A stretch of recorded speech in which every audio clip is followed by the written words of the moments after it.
Gimana hari ini? Everything going well? All good. All good? Oke. Apa yang mau diceritain hari ini? Lebih mau nanya aja sih, karena dulu sempat pernah sekali ke kelas anger management. Karena aku tuh punya masalah sama pengontrolan emosi diri. Oke. Kayak gampang temperamen dulu, tapi dulu banget. Terus suka meledak-ledak. Ada anger issue lah. Nah, Iya, terus iya. sekarang sih sebenarnya udah lumayan membaik sih. Cuman lagi mau nanya atau mau konsultasi tentang itu supaya kedepannya nanti bisa lebih mengontrol lagi. Oke. Supaya nanti kedepannya bisa lebih ngontrol lagi. Sekarang kondisinya emang gimana? Yang kamu bisa gambarin? Sekarang kalau dulu ya, dulu itu sebelum ikut kelas anger management itu gampang ke-trigger, gampang meledak-meledak emosinya, kemana aja ya, ke teman, ke pasangan, terus juga ke orang nggak kenal, bahkan sempat jadi masalah sampai ada inilah kontak fisik segala macam. Cuman kan sejak banyak masalah itu pun jadi proses pendewasaan tuh.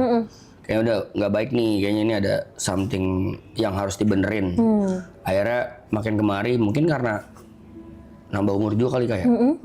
Jadi lebih ngehindarin sekarang, dan tapi sekarang masih ada nih, masih sisa-sisanya masih ada. Contohnya kayak ini kan gara-gara live ini kan semakin besar nih exposure-nya, dan juga semakin besar juga semakin banyak yang tahu.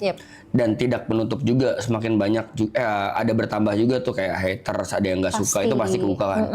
Nah sekarang tuh aku lagi kebingungan buat buat mengatasi komentar-komentar negatif ataupun komentar-komentar yang menurutku tidak benar, tapi ya tau lah ya, kalau sosial media kan banyak orang-orang yang berasa pintar gitu, tapi padahal bukan itu.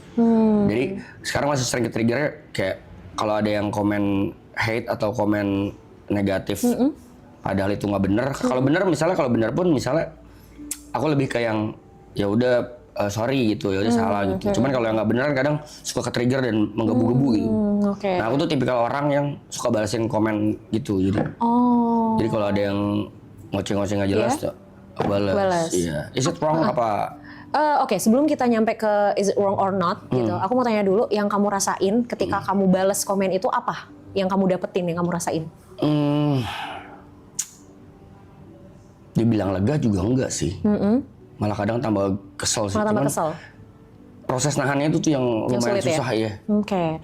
Butuh waktu berapa lama untuk akhirnya kamu bisa turun lagi emosinya? Kayaknya harus ada distract deh. Harus ada distract. Biasanya apa distraksinya? Either nonton atau nge-skip atau keluar dari ranah komentar itu dan buka aplikasi lain, misalnya main game atau ngobrol sama teman atau mungkin lihat video lucu misalnya gitu. Kayaknya harus ada distraksi. Cuman masalahnya tuh pertama face-nya itu loh, pertama ngadepinnya tuh kayak susah nahan buat balas gitu. Iya, dan untuk akhirnya memutuskan milih distraksi kan juga sulit ya. Karena itu kan pilihan mau atau enggak sebenarnya. Oke. Di tahun berapa kamu sempat ikut kelas anger management itu? Sebelum COVID, 2019 atau 18 ya. Oke. Apa yang membuat kamu memutuskan untuk ikut kelas itu? Karena pernah dapat masalah besar, sampai kriminal, sampai tindak kriminal. Oke. Berarti itu kesadaran diri sendiri untuk ikut atau emang kesadaran diri. Kesadaran diri. Apa yang kamu lakuin di kelas itu? Itu kelasnya ngapain aja? Boleh diceritain? Lebih ke ini sih, karena kelasnya harusnya 5 kali.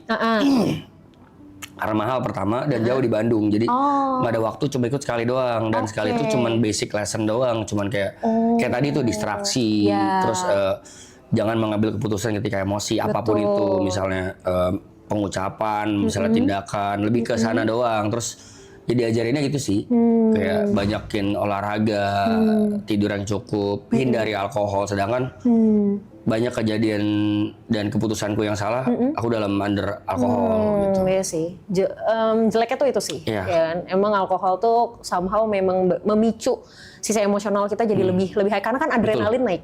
Kalau adrenalin udah naik nih pasti bawaannya kita pengen push something gitu, either itu emotionally or physically gitu. Sayangnya tuh di situ sebenarnya. Berarti tadi distraksi yang kamu lakukan itu adalah hasil dari kamu ikut kelas anger management itu? Mungkin ada pengaruhnya, ada pengaruhnya, tapi yang aku berasa banget sih malah lebih kepukulan keras ketika aku dapat masalah gitu. Jadi sempat dapat masalah besar banget, dan itu cost me 100 million. Jadi dari situ baru kayaknya nggak worth ya kayaknya kalau cuman menangin emosi doang, terus tapi ruginya banyak banget. Iya. Dari situ belajar banyak banget. Mungkin itu turning point-nya. Ya terlebih lagi mungkin karena lingkungan juga ngaruh. Dulu lingkunganku suportif banget tuh sama berantem-berantem. Jadi kayak kalau lu berantem gue maju nih, kan ada yang teman gitu. ya? Iya, karena ada teman yang kayak gitu ya. Iya. Kalau lu gas gue gas nah. Karena mungkin sekarang lebih ke banyak yang nenangin, lebih banyak udah lu pikirin karir deh. Kalau ribut-ribut kayaknya nggak worth sama karir lo gitu-gitu. Jadi sekarang lebih ke tone down aja gitu. Oke. Ingat nggak terakhir kali kapan kamu benar-benar marah besar atau ini tuh yang kamu emang emosi banget belakangan ini? Kapan? 3 bulan lalu apa 2 bulan lalu kayaknya. Oke. Aku nggak bakal nanya masalahnya, tapi aku mau tahu reaksi emosinya seperti apa saat itu. Aku konfront. Oke. Aku konfront orang yang ada masalah sama aku. Dan ya itu, kadang-kadang memang kitanya udah nahan ke kondisinya yang tidak mendukung. Ya dia intinya ada fisik kontak yang dia duluan, tapi bukan aku. Ya akhirnya jadi tambah meledak lagi lagi yang terjadi. Iya. Oke. Kamu pernah nggak ada momen di mana kamu duduk diem, kamu merem, bener-bener nggak ngapa-ngapain, pernah kamu lakuin nggak? Tidur. Kayak gitu. Ya selain tidur. Selain tidur.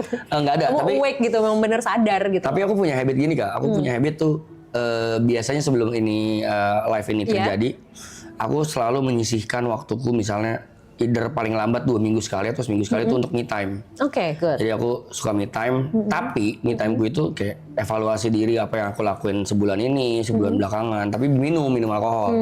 Minum alkohol sendiri, terus kayak nggak merenung sih ya gitu sih, kayak evaluasi kemarin ngapain aja, apa yang kurang, apa yang nanti harus dilakuin, planning ke depan, evaluasi yang di belakang dan planning ke depan. Tapi ya itu under alkohol juga.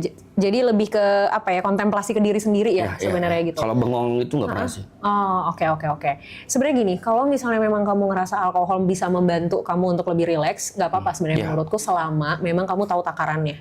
Karena orang-orang yang memang punya kecenderungan lebih mudah emosional itu harus tahu takaran alkohol. Soalnya kalau misalnya dia konsumsi berlebihan, itu dampaknya kayak yang udah-udah tuh, kayak yang kamu pernah lakuin lah, kamu pernah rasain. Jadi memang kamu harus bisa takar itu yang pertama. Terus yang kedua, masalah komen di sosial media, gimana nih gitu ya, gimana untuk supaya oke nih, stop nih gitu, untuk nggak malah jadi ngebales, ujung-ujungnya malah tambah emosi. Gimana supaya bisa langsung ke distraksi? Kalau pilihannya langsung distraksi, susah. Kenapa? Karena kita tidak akan bisa terdistraksi kalau pikiran kita, perasaan kita, batin kita itu masih ke yang sini. Misal, ini ada gelas isi, ini ada botol, ya kan? Kita pengen ngeliat ke sini, pengen minum yang ini, tapi kan ini masih keisi. Susah dong buat kita bisa ngambil ini kalau ini masih keisi. Artinya yang ini dulu harus dihabisin kan, baru kita bisa tuang lagi, baru kita bisa ambil yang ini. Sama kayak emosi, kamu harus berusaha untuk tenangin dulu yang di sini, baru kamu bisa distraksi. Gimana cara tenanginnya? Nafas. Jadi sumber terbesar emosi itu adalah ketika memang kita tidak mampu mengontrol nafas kita dengan baik. Kalau lagi emosi yang paling kerasa apa? Iya, deg-degan. Deg-degan kan? Nafas pasti terengah-engah kan? Badan mulai kaku, ya kan? Kebas segala macam, kepala pusing. Itu karena jantung kita, adrenalin kita tuh muncul, hormon adrenalin kita muncul. Dia itu ngasih gejala ke fisik itu adalah detak jantung berdegupnya lebih cepat.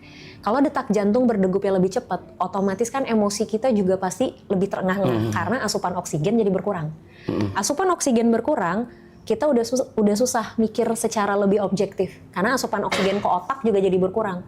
Boro-boro mau ngambil keputusan, akhirnya keputusan yang diambil adalah ya udah gue bales head comment ini dengan sesuatu yang lebih hate lagi, misalnya gitu, atau anything lah gitu.